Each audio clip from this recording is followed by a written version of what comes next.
Good evening, everybody. Ravings and Cravings here, otherwise known as Ruth Hartunian Allenbaugh, coming to you courtesy of the Wyndham Economic and Community Development people and WILI. I am in the studio here with Magic Matt. I'm going to call you Magic Matt, the tech guy who makes all this happen.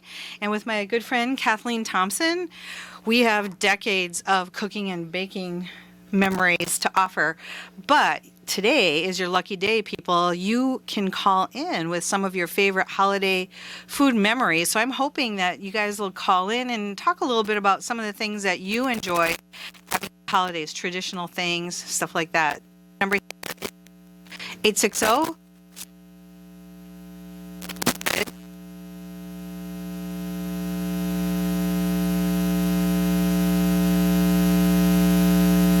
Pleasure. I'm going to start with the Nutella tort thing that I talked about in my first introductory show to you, the one that was the epic fail. So that has been a family favorite. It is very time intensive. It requires a lot of work. And so sometimes I think, spending a lot of time on a project shows that I love someone if I spend a lot of time on it. But, you don't have to spend a lot of time to demonstrate that you love somebody. If you feed them, you love them, so it doesn't matter. But this project was an enjoyable one to do. And if you remember my first show, I forgot to remove the wax paper after I made the egg white things in the oven. And so I assembled the whole thing with all the Nutella and put the Nutella on top, and it was gorgeous and it was beautiful. However, when I went to cut into it, there was a resistance, even with the serrated knife, and that meant that we were chewing wax paper and spitting it out and then still eating the chocolate hazelnut tort. I have the recipe right here. It has been through a lot. Kathleen and I have also, like I said, have also cooked and baked for many years. So, what do you want to talk about today as far as favorite memories of stuff we've made in the past? So I have one. We didn't make this together, but it was when my husband Jerry and I had you and John and Emily, your probably first year of marriage. All right. And for Christmas Eve, because we always had a lot of people on Christmas Eve. And I made this thing called a fallen chocolate souffle cake. I remember that. Which I think you and I have made since. But wait, was that 30 years ago then? Oh, yeah, easily. Easily, because Emily was in high school. So, yep. So this has 16 ounces of chocolate. That's what takes the place of the flour, and it has a whole cup of butter and 9 eggs and not that much sugar.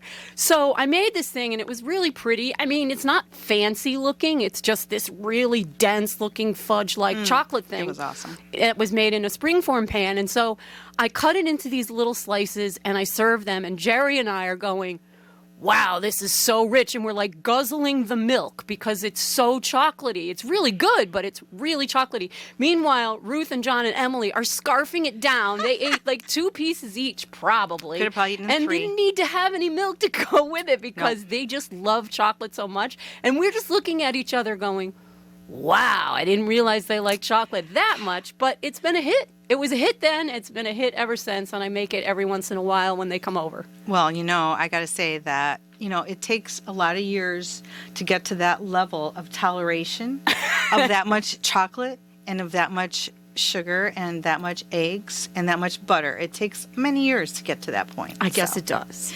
All right, so again, number is 860-456-1400. So maybe I wasn't clear at the beginning. You can call and talk about your favorite holiday foods that you enjoy serving at your table. I don't care if you make it from scratch. This is a no judgment zone. So if you buy it from the store, it doesn't matter. But we'd really like to know some of the things that make the holidays special for you. And, food really does bring people together. And it brings people together in fellowship and in friendship. And I think some of the best things that happen around the table. So please feel free to call in. Otherwise, we're just going to keep talking about some of our other memories of food. I brought in one of my recipes, and since we are visual, I am going to hold it up.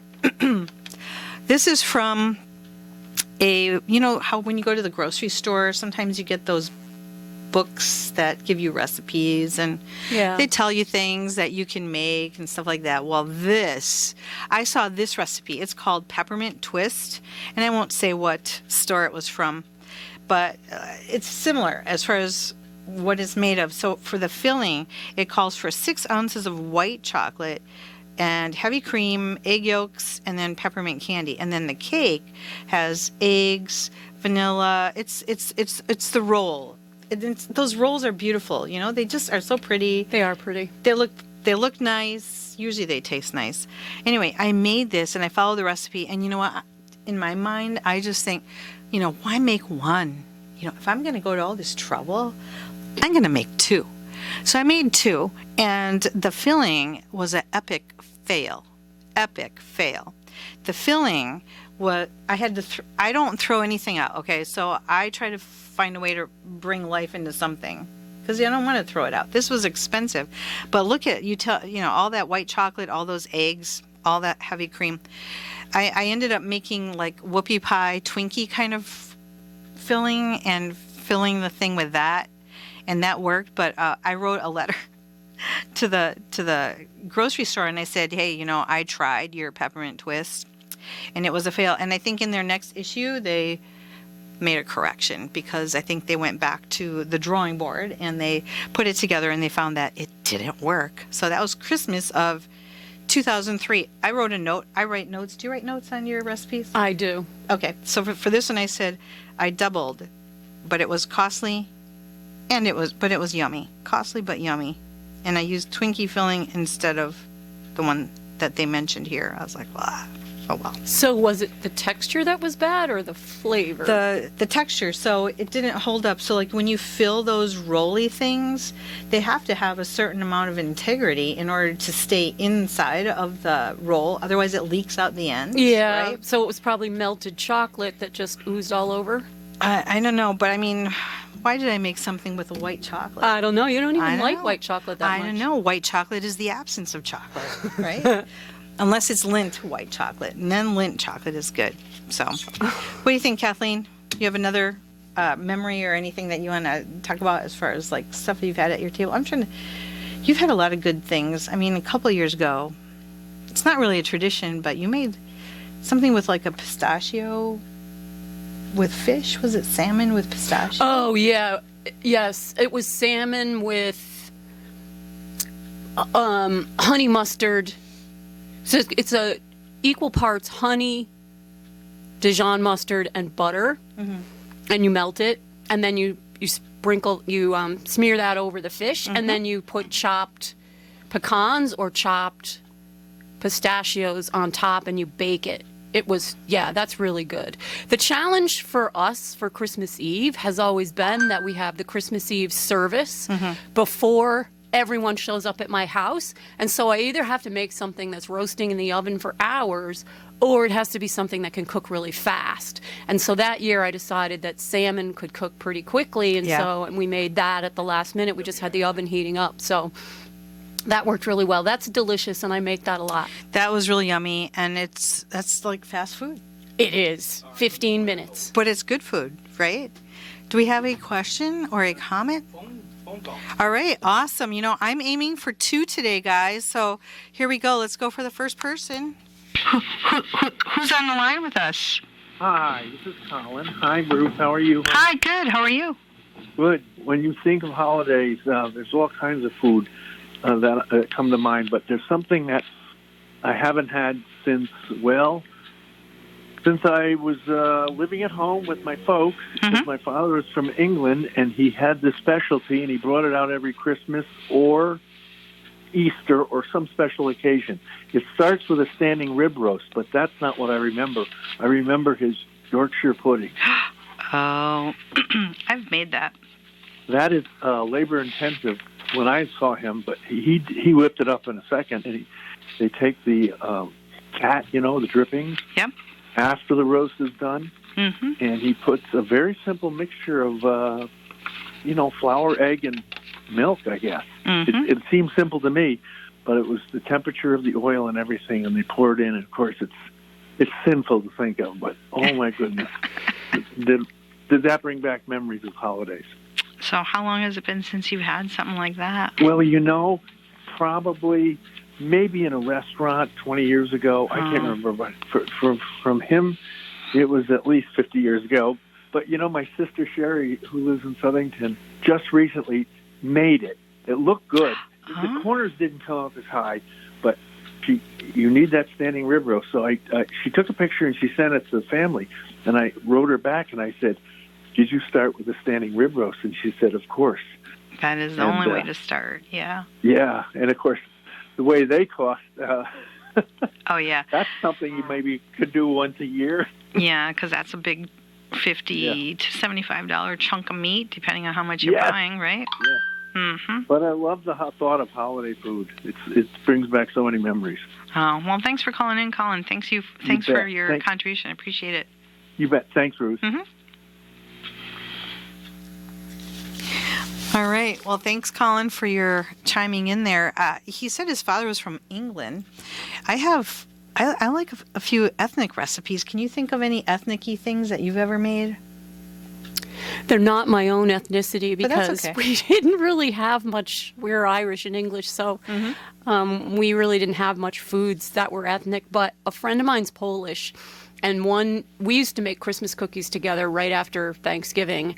And one year I went over there and I helped her and her mom make the pierogies. Oh. And we're talking a 10-pound bag of potatoes. Oh so you can gosh. imagine how many pierogies that was. It was probably like 9 dozen or something. It was just really insane. And it was so much fun, but I wouldn't do it myself. Well, you know what? I think that's one thing that is, I think, valuable to mention is that a lot of times when we cook and we bake for the holidays, half the joy of it is doing it with other people. Oh, yeah, for sure. You know, whether it's like in my family, it was making baklava from scratch. So it was making the dough, making the honey, the nuts, all of the stuff. And then, that's a whole day event. That's an event. But you sit around, you talk with each other, you enjoy each other. I think that's part of the joy of it all. We have another phone call. Awesome. Here we go. Let's do this. Who's on the line here? Hi, it's Tess. Hi, Tess. How are you? I'm good. How are you? You got through, so the line was busy. It's a good problem, I guess, huh? It is a good problem. That means you're busy. So tell us any holiday traditional foods, things that you bake or cook that you really enjoy having at this time of the year? I always love sweets, but I also enjoy others baking for me. So there's a lot of great bakeries around. Okay, wait. Is this you calling as my friend telling me that you want me to bake you something? Is this your way of doing that? Am I busting you here or what? What do you want, Tess? What do you want? I want gluten-free lemon meringue pie. Oh, gluten-free. I have a recipe here for these really great almond biscuits made with almond flour. I'll take and it. you can bake them, and I think you could slice them and put some goopy stuff in there and stuff on top. But gluten-free lemon meringue pie. Let me see what I can do about that. You could make the crust with almond flour. Oh, that's true. Have you ever had that? No. Well, no. I've never made it, so it'll be the first. All right. Well, I'll keep that in mind. Any other thing you want to throw in the pile as far as an idea? Mini cheesecakes. Mini cheesecakes. All right. Well, that's easy to do gluten-free because you can leave the crust out too, right? Right. You could. Yeah. All right. Or graham cracker crust. I like to do the graham cracker crust. And everything must include a good cup of coffee, right? Absolutely. You remember. Yes. Of course. So do you have a favorite go-to? Like, do you have a certain brand? Are you a coffee snob that you use only certain kinds, or does it not matter? No, it doesn't matter. Just a good cup of coffee. And you know what? Company makes it taste so much better. Yeah, we agree. And we were just saying, whether you're making it or enjoying it, it's the people that you're with. I was actually at a place in Hartford today, and I said, I could be eating a hot dog, and if the company's good, I don't care. It doesn't matter what I'm eating. Absolutely. Totally agree. Hey, thanks for calling in, Tess. Hey, you're welcome. Enjoy your Christmas. Thank you. Thank you. Merry Christmas to you, too. All right. Take care. Bye-bye. Bye-bye. That was fun. So I was thinking about my grandmother's sugar cookie recipe, which you have, and we've made together. Mm-hmm. We always made them as a family, so it wasn't an ethnic thing per se, but it's definitely my grandmother's recipe. And they're they're a lot of work because you have to roll the dough and cut them out with cookie cutters and stuff. And so this one year, my mom bought a cheater version where there were these trays that they were like molds where you could press the cookie dough in. Oh, I've seen You ever that. seen those? Yes. And so you didn't have to roll it out. You could just press the cookies in there. Well, number one, they're not as thin, so they do not taste at all the same. And they don't bake the same because they're in this recessed little hole, which is shaped whatever. And then getting them out. Oh, yeah, forget it. Getting them out is a challenge. Forget it. It was not the best plan. We decided that if we didn't want to go through the effort of rolling and cutting, that we would roll them in balls and smack them down with the bottom of a glass, and that would thin them better, and it would be faster, and they'd be round, but you could still sprinkle them with nice multicolored sugar, and it would look good. Better than the molded things. I think we tossed those right away. Yeah. You can't Never again. Yeah, forget that. Again, the number, if you would like to call in and tell us about some of your holiday food favorites, 860-456-1400. So, we're talking a little bit about international type of things. So I brought some of my recipes. If you have a visual on this, I have them all over the table here. One year, actually with Kit Eves in town, I made something called Springerly, which is a traditional German cookie, and that requires a mold thing that you press into the cookie. It has anise in it, and you actually cut it to shape, and then you let it dry, and then you bake it. And it is a harder cookie, but it's a very good cookie. It's very good. I also have a recipe here for traditional apple strudel. So I did, when I was in Vienna, I did get to go and see a demo on how to make the real deal. And it really is different than, like, if I pulled a recipe from something online. They showed us all the secrets. So now I know all the secrets of what it takes to do that. You start with the raisins soaking in gin. So just, yep. Oh, interesting. Yeah, yep. And I don't really like gin, but when you put it in with the apples and the other stuff, it definitely works. So, and I also have another recipe here that's, I may say it wrong. Maybe someone out there could. Do you know how to say this word? No. It's, I believe it's hamanachim. It's a cookie that has 3 corners, and I think it's usually used for a Jewish holiday time. And I love this recipe because, well, it is time intensive, like many things are, but it has one of my favorite fruit ingredients in it. You want to guess what it is? Matt, you can guess too. I don't mind if you want to. I don't know. It starts with a P. Prunes. Yes, prunes. I love prunes, and I don't need prunes, but I like them. Okay, so this is a great recipe that has a prune filling. You can put other fillings in it, but you don't have to do prunes only. A friend of mine was looking for a recipe similar to that. Only you cut the dough into squares, and then you fold the corners in, 2 of the 4 corners in, and you use apricot or prune filling. And there's a Hungarian version and a Polish version, and they're very similar. The dough is very similar to that, but that's the Jewish version, apparently. Okay. Yeah, this has butter and sour cream in it and orange rind. You just think about that. It's a little different. Hers had cream cheese. And this also, well, this has sour cream in it. Yep. So you got to get that sour in there, yeah? Yep. And so, you could probably put any filling in with this dough, and it would probably work. It would probably be really good. Probably not a super sweet one, which is why the one that her family always made had apricot filling, because again, it's not super sweet.